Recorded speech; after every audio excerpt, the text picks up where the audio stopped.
So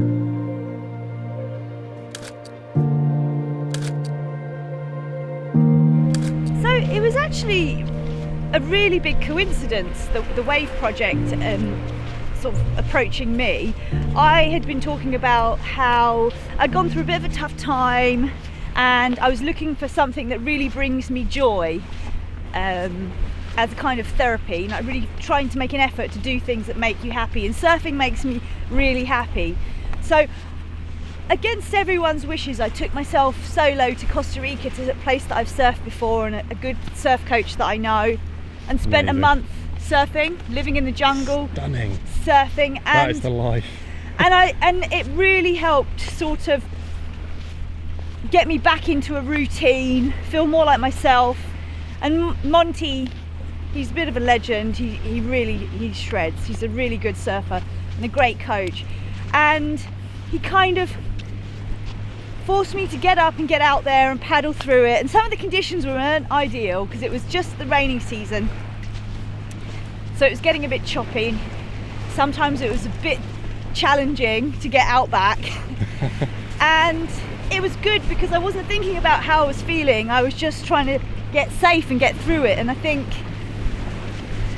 having something else to focus your energy into was for me really helpful in kind of getting back to feeling more positive and capable and resilient.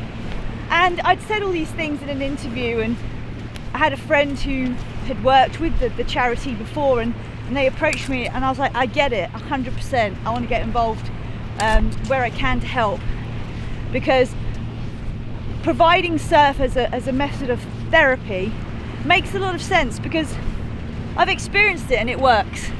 You know, they found that sort of providing surf therapy to young people who were struggling, whether that was from their social environment or mentally or physically challenged, that they could go on a surf project, have a volunteer coach them one-on-one in the water in a safe environment, and they really saw the children's confidence build and come back different, completely different. So many of them went on after they'd finished their program to do more or to get involved with coaching themselves. So it was really perpetuating this really incredible cycle of positive kind of application of surfing, getting in nature, getting in the ocean, to sort of find yourself a little bit, find your strength. That's really cool. It's so good, and I you know, I basically prescribed surf therapy to myself at my lowest point, and it worked. So for me to sort of oh, that is a really nice shell, sorry. Nice. Let's have a look. It's a nice one, isn't it? It's full of sand though, so I'm going to put it back.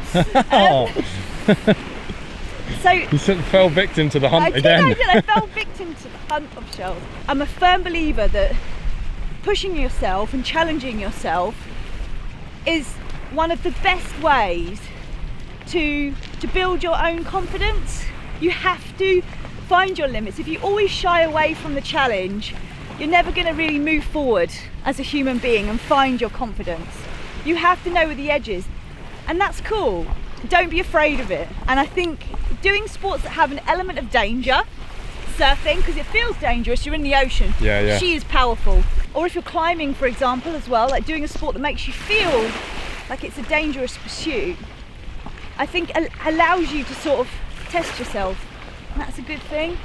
I also find even just like the ritual of having to put the wetsuit on and like drive yourself down and like have a look at the water and decide where you want to go, like all the little steps that come before actually standing up on the wave, they all add up to this kind of bigger experience of, I mean, surf, you know, it's been recognised by the NHS as a means to support young people who are struggling. Surf therapy is a thing. It's real. It's been recognised. Doing anything sometimes, because I think when you're struggling, sometimes you feel isolated and you feel alone. And I think getting involved with a sport, getting in amongst it with other people, forgetting your own worries almost and focusing on the job in hand and the process in hand. I don't really like being in the ocean unless I have a surfboard or something else buoyant. Really? Yeah, I've never been a really big water lover. You're not like one of the 5 a.m. No, get in the sea. No open water swimming for me, no.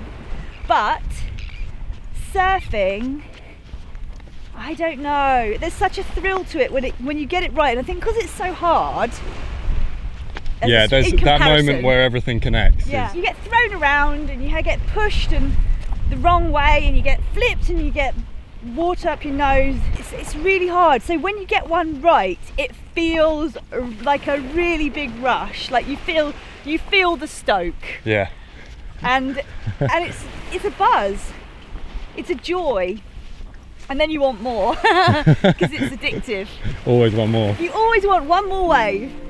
One more wave, one more wave. All the kids are saying that. One more wave. Yeah, one more good wave and then we're going in. Can we just do one more? Okay, let's do one more good wave.